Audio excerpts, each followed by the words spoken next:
Hi, it's John, and welcome to the channel. 5:17 a.m., Saturday, July the 26th. Of course, I've got the big blue mug of coffee. I hope you're having a great start to your weekend. Thanks for watching my video from yesterday. I wanted a little change of pace yesterday, so didn't talk a lot of politics, but showed you my province of Alberta, the one I would like to see independent and free from Canada.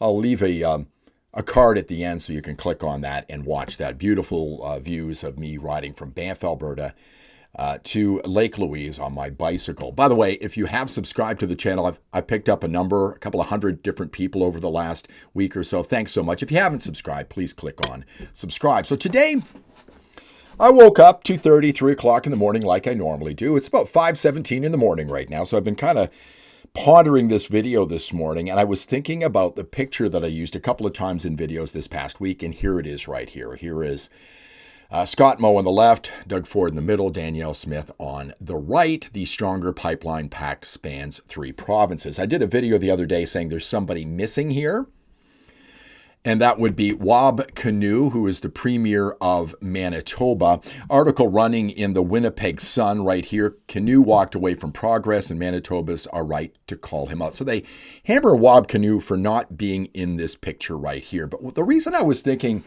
about this picture is I think this picture is indicative of how fractured Canada is right now. You know, so many people are talking about Mark Carney and what he's trying to do, the things he's trying to get done. But I woke up this morning after looking at this picture for a while thinking, I think we need to talk about what he's trying not to do. I mean, Carney talks a good game. And the reason I'm thinking this morning is because of an article I read early this morning, which I'm going to get to in just a moment, that ties all of this together. But what is Mark Carney trying not to do? I mean, he talks a good game on so many things. Make Canada strong. I think that's what he had on all the podiums during the election campaign. He talks about making Canada an energy superpower. He talks about making Canada the strongest economy in the G7. He is Mr. Slogan Man. Actually, I saw Mark Nixon. He tweeted this out the other day. Check this out. He is an empty slogan man. Canadians can be our own best customer, and we're making sure that's the case. And we can give ourselves far more than anyone else can take away and control our destiny together and build. I look forward to the discussion. Premier Ford, thank you for... So another word for all those things he says there is slogans is he's got a lot of platitudes, right? They're platitudes. What is Mark Carney trying not to do? And he's using other people as cover to not have to take a stand on this issue, which he believes in so much. He's hiding behind David Eby in British Columbia, who says he's going to allow Indigenous people to determine what happens on their land. Eby says, well, there's no investment in a pipeline, so why would we build one? Eby says he doesn't want tankers, and he doesn't agree with that. He's now got Wab Kinew, who's using Indigenous people. That article from the Winnipeg Sun says that there was no reason for him to use that as an excuse because Ford, Moe, and Smith said they were going to talk to Indigenous people. He could have been standing with them. He's got Legault out in Quebec using climate change as his reason for not putting a pipeline through. And that's what this is all about. Mark Carney uses these people. He's a bit of a coward. This is what he's trying not to do. He's trying not to advance our oil and gas industry in this country. It all falls back on that. That's what he's trying not to do, but nobody's saying it. We all know it. It's quite evident by everything that this government does. I mean, he had an opportunity to get rid of Bill C69 and C48. Danielle Smith has talked about these things so many times. Get rid of those things. We need those gone before we can get investment. She mentioned it just the other day on the CBC. Which is why I'm asking for those 9 bad laws to be either substantially modified or repealed. And so we're working with, we have a working group together where we're hoping to be able to find some common ground on that. Carney could have said he'd get rid of Bill C69. He said quite clearly during the election he wouldn't. That's the No Pipelines law. He's not in favor of getting rid of the tanker ban. He's not in favor of doing anything Danielle Smith wants because he doesn't want to advance our oil and gas industry for a couple of reasons, which we're going to get to in just a moment. And I'm going to show you the article that will force Carney's hand eventually on this. And it's the elephant that's in the room here, folks. And the thing is, there is a Carney cult now, folks. This man is the greatest prime minister in history. Just go online, go on social media. He's the greatest mind in the history of Canada, folks. There is a cult of Carney right now, and they will back him up on this as soon as he uses this as his excuse, because he can't hide behind people like David Eby, Wab Kinew, and François Legault in Quebec forever. It's going to come out. I mean, on the EV mandate situation, which is one of Daniel Smith's demands, get rid of the EV mandate, the Liberals have been asked to get rid of it by the car companies, who are going to go under, folks. I mean, they're under attack right now with tariffs. It's not good. But the Liberals, instead of getting rid of it, are doubling down on it. The biggest auto manufacturers in Canada met with Prime Minister Mark Carney to discuss how to survive Donald Trump's trade war. And as Olivia Stefanovich tells us, a key request is an end to electric vehicle policy that they have long opposed. Facing an uncertain future, automakers arrived at the Prime Minister's office with a clear objective. We'll be discussing EV mandates, of course, as well as a range of other policies to make sure the sector succeeds. Since spring, the big three North American auto manufacturers have asked Ottawa to repeal its electric vehicle mandate. Well, the EV mandate itself is not sustainable. The targets that have been established cannot be met. The Liberals do not seem to be backing down on this at all. Julie DeBruzen, is the new Environment and Climate Change Minister, is all in on this. You will not be able to buy the car you want by 2035 in this country.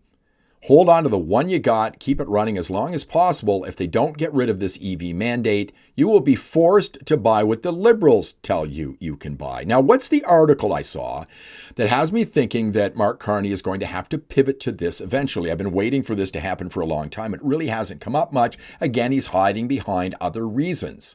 He talked about a consensus not long ago. The provinces and Indigenous people have to be on board before we can advance certain projects. They created C5 in order for the Liberals to determine what is in the best interest of the country. And pipelines and oil and gas are not in the best interest of Mark Carney for a couple of different reasons. Here's the article right here. This is the True North. This went up yesterday. UN court warns nations on climate inaction. The United Nations top court has issued a warning to countries around the world that they may soon be held accountable for failing to address climate change under international law. The more than 500-page International Court of Justice opinion was released on Wednesday, which argued that everyone is entitled to a clean, healthy, and sustainable environment. Failure of a state to take appropriate action to protect the climate system may constitute an internationally wrongful act, said Court President Yuji Iwasawa during the hearing. Iwasawa called the climate crisis an existential problem to planetary proportions that imperils all forms of life and the very health of our planet. Now, this is a non-binding opinion, but you think that Mark Carney isn't paying attention to this? Do you not think Mark Carney will follow this and will use this eventually as an excuse for not doing things? Because I said he's trying not to do things in this country right now. I think he's going to use this as an excuse for two different reasons, and they're both revealed in this one clip. This is prior to him becoming the leader of the Liberal Party. This is prior to him running for the Liberal Party leadership and becoming the Prime Minister of this country. Look at the title underneath his name while he's being interviewed here, but listen to what he's talking about here, folks. It's not really got anything to do with the climate. Well, there's a couple of things. One is it hasn't slipped down the agenda of investors. If you look at the growth in investment in clean energy, it grew by 50% last year, and not from a small base. In 2022, it was 1.2 trillion. So that means it got to $1.8 trillion. That's almost twice as much investment as in conventional energy. So there's a huge surge in investment in clean energy, in EVs, in the whole supply chain, and that gets to the link to geopolitics.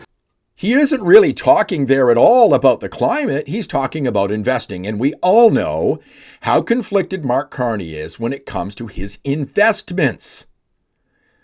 Is it 103 different conflicts? There's probably a lot more.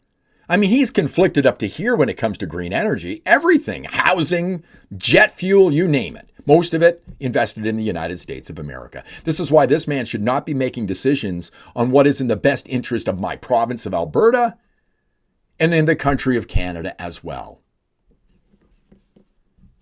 He's trying not to do things. And the big thing is the oil and gas industry. He doesn't want that to advance at all. That's why we're not going to get any pipelines. Again, he's hiding behind other people. They're running cover for him. And there's enough people who just think he's the greatest thing ever that will follow him blindly. They're part of the Carney Cult. You don't think they've been brainwashed enough? Elbows up! Elbows up! Elbows up! Elbows up! Elbows up! I've been warning about this elephant in the room for months. It just hasn't really revealed itself yet. But eventually Carney's going to pivot to this because this is who he is. And he's conflicted up to here. It's not what Carney's trying to do. It's what he's trying not to do to advance my province of Alberta and the country of Canada, your country. Let me know what you think in the comments below. Thanks a lot for watching. I do appreciate it. If you like the video, please give me a thumbs up. Subscribe to the channel. Ring the bell for notifications. Share it if you liked it. Because of the things I said here, it'll likely get flagged at the bottom and it won't get recommended on YouTube. So try to share it as much as you can. I'll see you in the next one.